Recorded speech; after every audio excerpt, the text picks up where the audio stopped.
Et si je vous disais qu'il existe un mouvement unique, accessible à tous, qui peut vous rendre la force et la stabilité que vous pensiez avoir perdues après 65 ans? Avec l'âge, le corps change, parfois plus vite qu'on ne l'imagine. À partir de cette décennie de vie, les muscles commencent à diminuer naturellement, et si rien n'est fait, cette perte silencieuse peut devenir un véritable obstacle à l'indépendance. Le problème n'est pas seulement esthétique, ni lié à la fatigue. C'est la capacité même à vivre librement qui est en jeu. Une simple chute peut transformer le quotidien, et c'est souvent à ce moment que l'on comprend combien chaque geste de mobilité est précieux. Mais la bonne nouvelle, c'est que la science a montré qu'il n'est pas nécessaire d'avoir des machines sophistiquées ni de fréquenter une salle de sport pour inverser cette tendance. 5 exercices simples, réalisables chez soi, suffisent pour réactiver les muscles, améliorer l'équilibre et renforcer la confiance. Et tout commence par un geste banal que chacun accomplit plusieurs fois par jour, se lever d'une chaise. Exercice 1. Squat avec appui sur chaise. Ce mouvement apparemment ordinaire est en réalité un indicateur direct de vitalité fonctionnelle. Quand on s'assoit puis qu'on se relève sans utiliser les mains, on sollicite principalement les quadriceps et les fessiers, 2 groupes musculaires essentiels pour marcher, gravir des escaliers ou conserver la stabilité en terrain irrégulier. En renforçant ces zones, on protège non seulement les articulations, mais aussi l'autonomie elle-même. Des études internationales montrent que les personnes qui pratiquent régulièrement cet exercice développent une meilleure endurance, réduisent leur risque de chute et améliorent leur espérance de vie active. La clé, c'est la régularité. Répéter le squat avec contrôle, en effectuant 2 ou 3 séries de 10 à 15 mouvements, engage aussi les fibres rapides, celles qui disparaissent le plus vite avec l'âge. Ces fibres permettent de réagir rapidement en cas de déséquilibre, par exemple lorsqu'on trébuche. Voilà pourquoi ce geste quotidien est bien plus qu'un simple mouvement. Il devient une assurance pour rester debout, stable et confiant dans son corps. Souvent, après la soixantaine avancée, les heures passées assis se multiplient, ce qui entraîne un cercle vicieux. Moins on bouge, moins on conserve de force, et moins on a de force, plus les déplacements deviennent limités. Le squat avec appui est une façon simple de briser ce cercle, sans matériel, dans n'importe quel espace de la maison. Avec constance, c'est un pilier de la longévité active. Puisque l'on commence avec les jambes, le cœur de notre locomotion, il est naturel de poursuivre avec un mouvement complémentaire qui renforce la base du corps, le pont fessier. Exercice 2. Pont fessier, bridge des fessiers. Allongé sur le dos, genoux pliés et pieds bien ancrés au sol, on élève doucement le bassin vers le plafond. Derrière ce geste se cache un travail profond qui active non seulement les fessiers, mais aussi les muscles lombaires et l'abdomen transverse, véritable ceinture protectrice du tronc. Ces régions, souvent négligées, constituent pourtant le noyau de la posture et de l'équilibre. Quand elles s'affaiblissent, le risque de douleurs chroniques, de désalignement et de chute augmente fortement. Le pont fessier agit comme une thérapie douce. Plusieurs recherches ont montré qu'un programme régulier comprenant ce mouvement réduit les douleurs lombaires chroniques et améliore la force du centre du corps. En renforçant les fessiers, on répartit mieux les charges sur la colonne, ce qui soulage les disques et favorise une marche plus stable. La stabilité pelvienne qu'il développe est fondamentale pour monter des marches, porter des objets ou simplement marcher d'un pas sûr. Ce qui semble un petit mouvement au sol devient une fondation pour la liberté de mouvement, ce qui rend cet exercice particulièrement intéressant pour les seniors et sa douceur. Pas besoin d'appareil, ni de poids lourds, un tapis de sol suffit. En ajoutant une respiration contrôlée, inspirez en redescendant, expirez en montant le bassin, on amplifie encore l'activation musculaire et le contrôle moteur.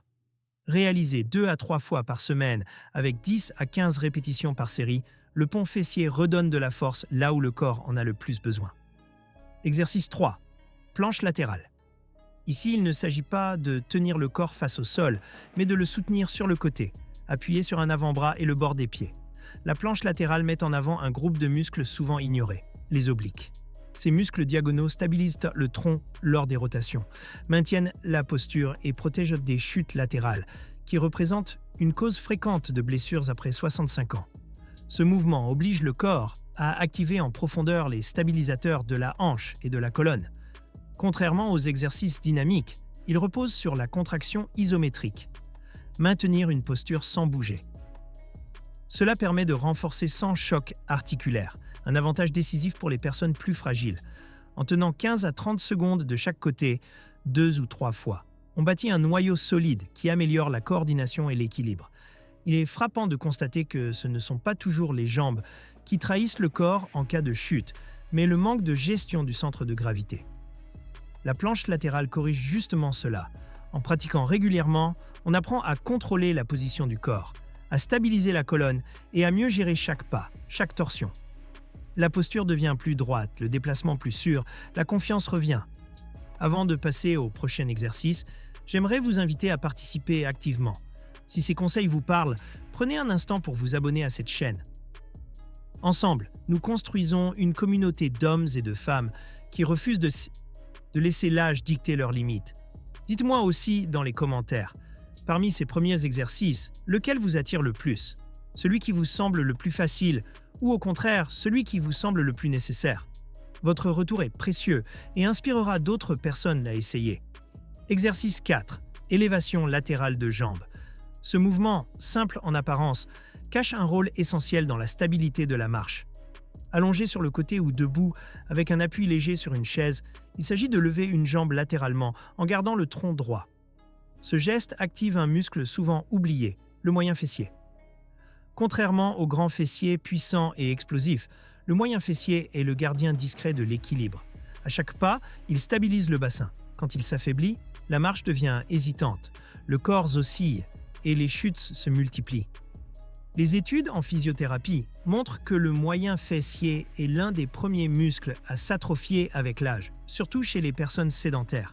Sa faiblesse entraîne des compensations au niveau du bas du dos et des genoux, provoquant douleur et instabilité. Des chercheurs ont démontré qu'un entraînement régulier avec des élévations latérales de jambes améliore la symétrie de la démarche et réduit de plus de 20% le risque de chute après quelques semaines. Cela montre à quel point travailler un muscle si discret peut transformer la vie quotidienne. L'exercice se réalise lentement, sans à-coups, en contrôlant le mouvement. 10 à 15 répétitions par jambe, 2 à 3 fois par semaine, suffisent pour ressentir une différence. Les débutants peuvent le faire allongé, puis progresser debout, avec éventuellement une bande élastique pour plus de résistance. Ce petit effort construit une base solide pour marcher droit, monter un trottoir ou rattraper un déséquilibre inattendu. Exercice 5. Posture de l'enfant. Inspiré du yoga, cette position de repos consiste à s'agenouiller, à s'asseoir sur les talons, puis à pencher le torse vers l'avant avec les bras tendus ou le long du corps. Si elle semble passive, elle agit en profondeur. Elle détend la colonne, allège la pression sur les disques intervertébraux, étire les hanches et les épaules, tout en favorisant une respiration calme. Chez les personnes âgées, où la raideur s'installe naturellement, cette posture restaure la mobilité articulaire et relâche les tensions accumulées par des années de position assise prolongée. Elle réduit le stress, améliore la conscience corporelle et contribue à un meilleur sommeil.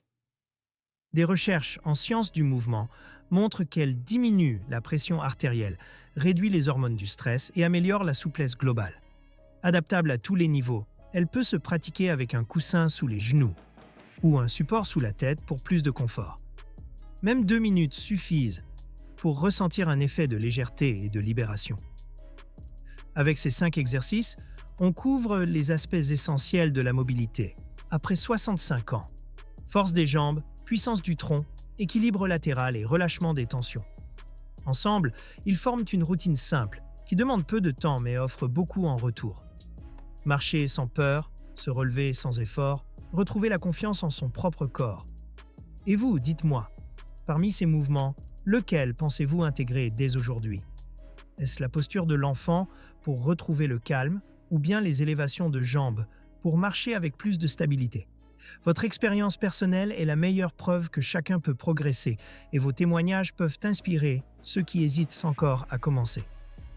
En prenant un peu de recul, il est impressionnant de constater à quel point ces 5 mouvements, pourtant simples et réalisables à la maison, peuvent transformer la manière dont on vit après 65 ans. Les statistiques internationales sont claires. Une personne sur 4 de plus de 70 ans subit une chute chaque année. Et beaucoup de ces accidents entraînent des blessures graves, une perte d'autonomie ou un séjour prolongé à l'hôpital. Mais ce risque n'est pas une fatalité. Avec une pratique régulière et adaptée, le corps retrouve des réflexes, de la vigueur et une meilleure gestion de l'équilibre. Les bénéfices ne se limitent pas aux muscles. Quand on sent qu'on peut se lever sans aide, marcher avec confiance, ou même simplement sortir de la maison sans craindre de trébucher, c'est toute l'estime de soi qui se renforce. La psychologie du vieillissement montre que les personnes qui entretiennent une activité physique fonctionnelle présentent moins d'anxiété et moins de symptômes dépressifs. Elles se projettent davantage dans l'avenir, se sentent utiles et actives, et cultivent un sentiment de liberté. Commencer n'exige pas de grandes résolutions. Quelques minutes suffisent, 2 ou 3 fois par semaine, pour amorcer le changement. Et si vous parvenez à intégrer ces exercices chaque jour, les résultats s'accélèrent.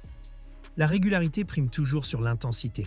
Ce n'est pas une question de perfection, mais de constance.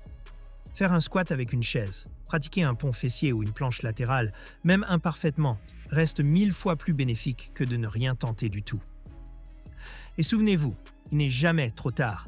Certains participants à des programmes similaires ont commencé à plus de 75 ans et ont pourtant regagné en stabilité, en mobilité et même en vitesse de marche. Le corps humain a une capacité étonnante de réadaptation, à condition qu'on le stimule correctement. Alors, je vous invite à franchir ce pas dès aujourd'hui. Choisissez un de ces exercices. Essayez-le tranquillement, écoutez votre corps et progressez à votre rythme. Partagez aussi votre expérience. Racontez-nous si vous avez déjà testé l'un de ces mouvements, si vous avez ressenti des changements dans votre équilibre ou votre force, ou même si vous avez surmonté la peur d'une chute grâce à eux. Votre histoire peut aider quelqu'un d'autre à retrouver confiance. Et si ce contenu vous a été utile, je vous encourage chaleureusement à vous abonner à cette chaîne. Ici, vous n'êtes pas seul. Nous formons une communauté où chacun apporte son vécu, ses progrès, ses doutes et ses réussites. Ensemble, nous prouvons qu'il est possible de vieillir avec énergie, dignité et liberté. Activez la cloche de notification pour ne rien manquer et partagez cette vidéo avec vos proches. Invitez-les à rejoindre ce chemin de vitalité.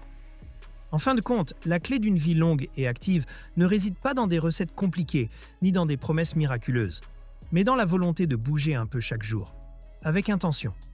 Même un seul exercice